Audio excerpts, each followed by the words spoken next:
البنت اللي هحط لك صورتها تحت دي بتبلغ عن نفسها من خلال موبايلها ان هي بتمارس الضعف.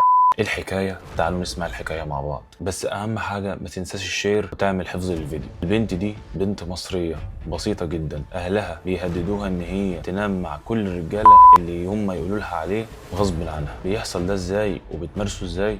البنت دي متجوزه، بيستنوا ان جوزها ينزل شغله او يروح اي مشوار ويطلعوا يباتوا عندها باليوم او اليومين، لان جوزها تقريبا بيشتغل شغل فيه بيد.